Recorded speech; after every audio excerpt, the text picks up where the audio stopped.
माननीय सभापति महोदय, मैं आपका बहुत आभारी हूँ। आज आपने मुझे इस बिल पर बोलने के लिए समय दिया। यह जो बिल सहकारी समिति को एक समिति में भेजने का निश्चय किया गया है, जिस पर कल से बहस हो रही है, उस पर मैं आपके आदेश से कुछ कहना चाहता हूँ। श्रीमान, इस बिल को देखा जाए तो यह समझ में आता है कि यह कोई नया बिल नहीं है, बल्कि जो सन 1913 का कानून है उसी की लाइन पर बनाया गया है और कोई नई बात नहीं रखी गई है। श्रीमान, इसमें सहकारी खेती की बात रखी गई है।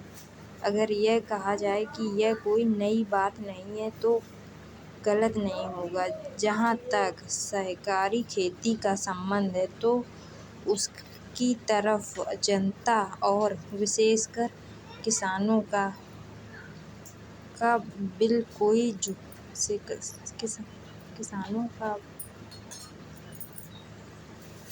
का बिल्कुल कोई झुकाव नहीं है और उनका झुकाव न होने के कारण उन्होंने मुझे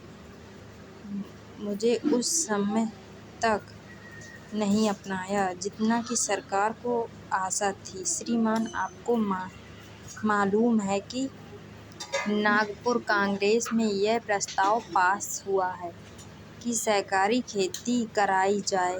पूरे देश में इस समय इसकी चर्चा चल रही है और इसको लाने के लिए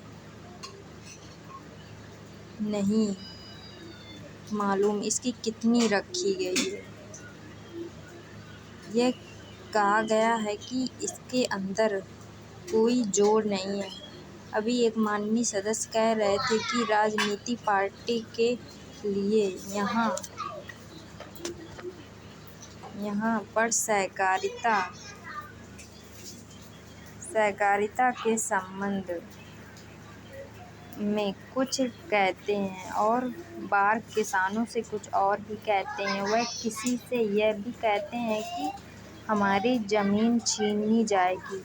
मैं यह निवेदन करना चाहता हूँ कि यह जो कहा गया है, उन किसानों के अंदर जो भावना पैदा होती है वह इस बिल से साफ स्पष्ट होती है कि वह गलत भावना नहीं है। मैं यह जानता हूँ कि जब किसान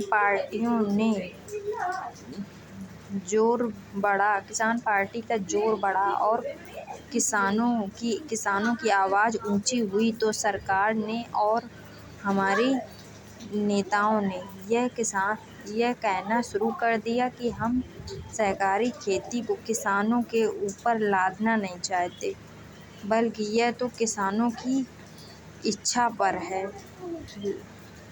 लोग इसके साथ ही साथ एक बात को पहले भी निवेदन कर चुके हैं और फिर निवेदन करते हैं कि नेताओं का अपना विचार होना चाहिए। किसी सभा में जब यह कहा गया कि यह जो सहकारी खेती शुरू की गई है यह तो अंत में सामूहिक खेती की तरफ ले जाएगी। माननीय सभापति महोदय, उन्होंने साफ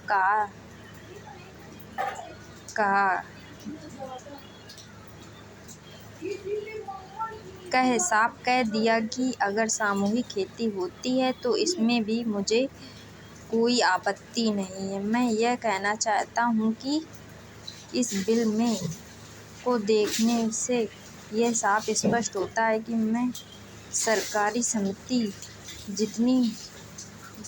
समिति के जितने सदस्य होंगे वह अपनी अपनी ज़मीन को एक साथ कर लेंगे और अगर समिति को निकालना चाहेंगे तो एक साथ अधिक ज़मीन उसको नहीं मिल सकती है। पर बिल के संबंध में इस सदन के सरकारी दल वाले लोगों ने और विरोधी दल के लोगों ने बहुत सी बातें कही हैं।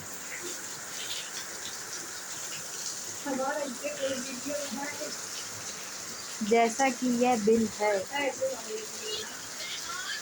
देख अब देखा अभी समिति के सामने विचार के लिए जाना है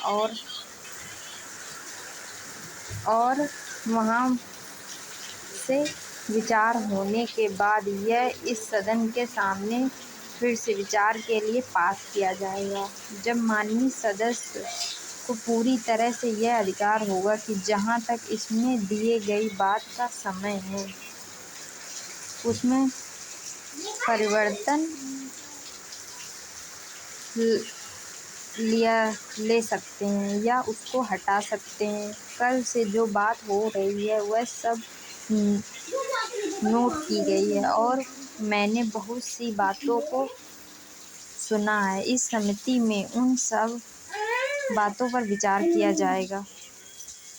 बहुत सी माननीय सदस्य ने इस तरह की बात कही है कि वह बहुत आवश्यक मालूम हुई हैं और जैसा कि मैंने कहा है कि उन पर विचार किया जाएगा। जहाँ तक सहकारिता का संबंध है, चाहे सरकारी दल वाले माननीय सदस्य, चाहे विरोधी दल वाले माननीय सदस्य हों, सबकी यह मांग है कि जब हम जनता के राज में विश्वास करते हैं और अपने यहाँ जनता का राज स्थापित करने लगते हैं और जबकि देश में गरीबी है और उसका गलत लाभ भी उठाया जाता है, तब सहकारिता की बड़ी आवश्यकता है। इसको रोकने की आवश्यकता है। यह सभी लोगों की राय है। जहाँ तक इस सहकारी बिल का संबंध है, बहुत सी माननीय सदस्यों ने बहुत से बातें इसके संबंध में कही हैं। मैं सब बातों का विस्तार में तो उत्तर नहीं दे सकता हूँ, लेकिन मैं थोड़े से विशेष बातों का उत्तर देने का प्रयत्न करूँगा। हमारे यहाँ गरीबी और अमीरी चल रही है। हमारे देश में एक गहरी खाई चली आती है और आज भी समाज में गलत लाभ उठाया जाता है।